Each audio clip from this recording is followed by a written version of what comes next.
Hello, my name is Modram and today we're going to look at different armor sets and determine the mitigation it provides versus different damage types. So what did we do?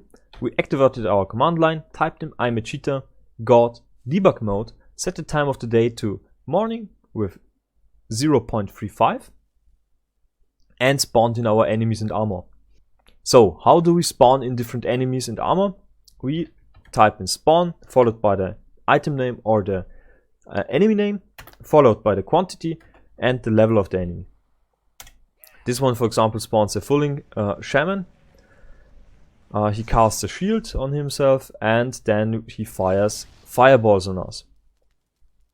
As you can see here, the initial impact of the fireball does 1 tick of extra damage and he applies a dot afterwards. This dot burns for 5 ticks and is overwritten by following hits. So let's kill it with K and we are going to remove its drops with removedrops so our server doesn't lag out. So we tested this with every armor for fire, for poison, for ice damage, for fast attacking enemies, for example Wraiths.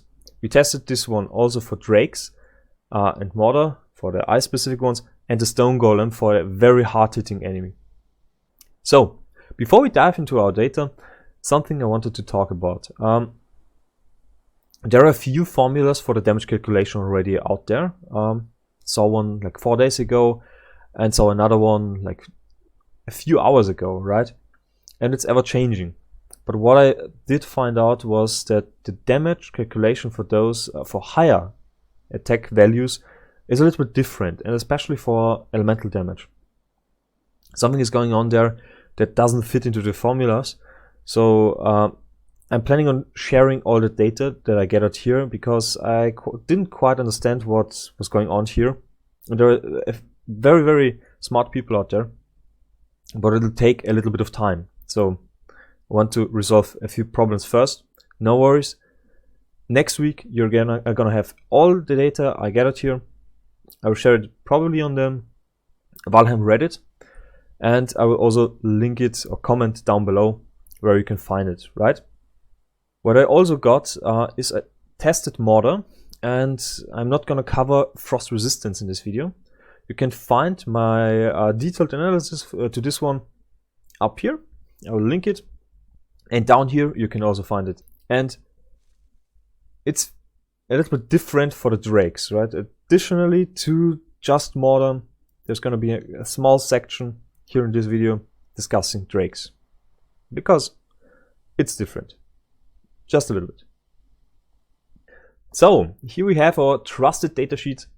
There's a lot to cover, so let's get right into it. We've got our Fuling Shaman here on our left side.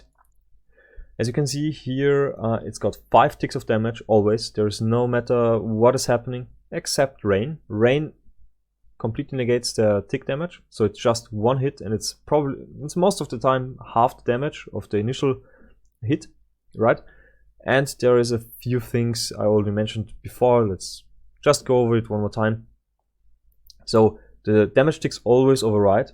So if you got a very huge 19 damage tick, and 15 damage tick is the next one in line, and it hits us after the 3rd tick. The 3rd tick is gonna apply, and there's gonna be initially another tick, and then 4 more ticks of fire damage with 15 damage. So the 19 tick is gonna get overwritten and stops working. So the second one here is our Wraith, right? The Wraith was a very special one. It started with 50 damage and got down to 5. That's a lot. When we compare this one with our troll, in this sheet, we started at 55 and got down to like 14. So something is different for this one. I was thinking the troll is attacking very slowly, right? So it's just 1 hit and then a pause for like 3 seconds or something, or 4 seconds. The Wraith is punching us right away like 5 times per second or something like that. So I think the scaling for fast attacking enemies is differently than for slow attacking enemies. So the Wraith is gonna deal the same DPS than the troll, but just with more hits. So the third enemy we tested was the Oozer.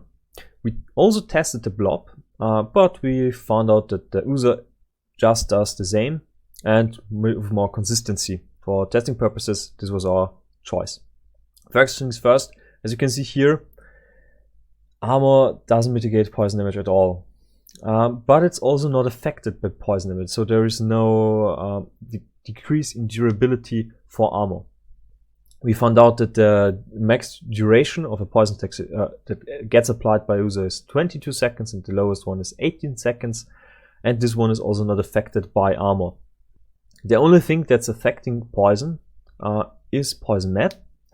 It decreases the damage you receive by poison tick by 50%, and it also decreases the duration of the poison applied to you by 50%, resulting in a 75% reduction in overall damage.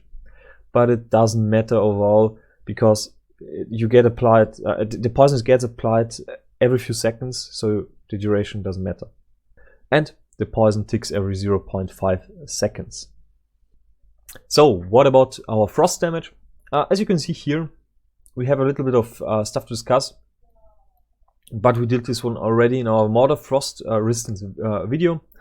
You can find the link down below in the description box, and I will just comment a little bit about the Drake. So there are very small dragons around the mountain region. They shoot those sky shards on us, and this is like a frost breath attack, and it deals around 80 to 90 frost damage. So the frost resistance decreases this one by around 40, 45, somewhere around this. So half the damage that Mortar, half the damage decrease that Mortar gets for his frost breath. So our last enemy was the StoneGolem. We tested just the naked armor type or body. We tested wolf armor and padded armor, and we saw a linear decrease in damage. That's all. There is no frost damage involved here, even with his fairy dust stuff around his arms, flaying and hitting us with those particle effects. There is no frost damage involved. We tested this one with frost resistance. No decrease here. He punches very, very hard. So even with padded armor, he hits like a truck. Okay, so let's have a look at our graphs. We have the fire damage graph here. Yes, you can see a linear decrease in damage. Nothing much to say. Poison, not affected by armor at all. Staying the same. Wraith one, like I already mentioned, an exponential decrease. Effectiveness of armor does take a hit. Like 40 to 52, there is nearly no difference here. But 0 to 2 or 4, or even 12, there is a lot of difference. Okay, so the last thing I want to discuss is the calculated damage reduction. I did this one for everything, and our past and future things I will do this one. So, what did we find out? We expected 2 damage reduction, but got 8. We expected 4, but got 12, and so on and so forth for the frost one. When we looked at our fire one, we saw 2 to around 2, 4 to around 5. It's okay. 12 to around 13. It's fine. But after bronze, we get a decrease. With the damage formula I found on the internet, there were like 2, one on Reddit and one on the Valheim wiki. I thought there was a damage cap, right? So for example, you have 25 armor, you get hit by 50 initially, you just take away 25 damage. And if you get hit by, for example, 48, the damage calculation is a little bit different. So there should be a decrease in effectiveness of armor. But we don't hit this one here. Like we have 16 armor, so 32 damage should be safe and above, right? We don't have this one here, we get a decrease in effectiveness. And this one is here for the iron armor, wolf armor, padded armor. And also here, there is also something strange going on here. We don't have a decrease in effectiveness or something like that, but rags and leather armor have increased effectiveness for this one. And we also see that there is an increased effectiveness for the 52% padded armor value.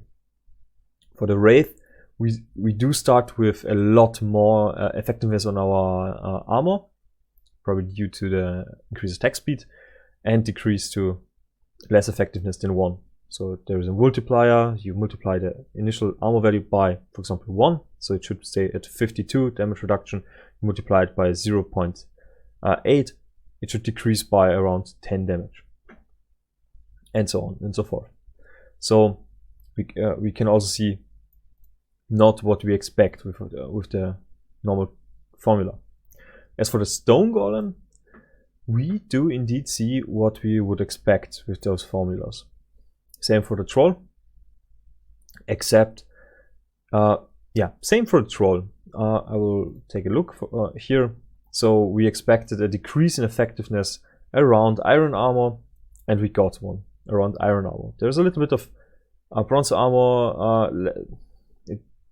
There is less effectiveness, but I think that's just because of RNG for those 3. Oops, let's reverse this one. And for the Skelly, same. Around troll armor, we get a decrease in effectiveness for bronze armor and so on. So I think elemental damage has a different calculation, and fast attacking enemies have also a different calculation for how effective armor is. As for the StoneGolem, for the Skelly, for the troll, it's the same. So as always, you can find every command line in the description. And if you like the video, leave a like, leave a comment, subscribe, and ring that bell. I will upload a lot more next week.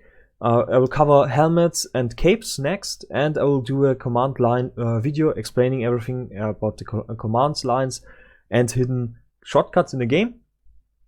So stay tuned and see you next time.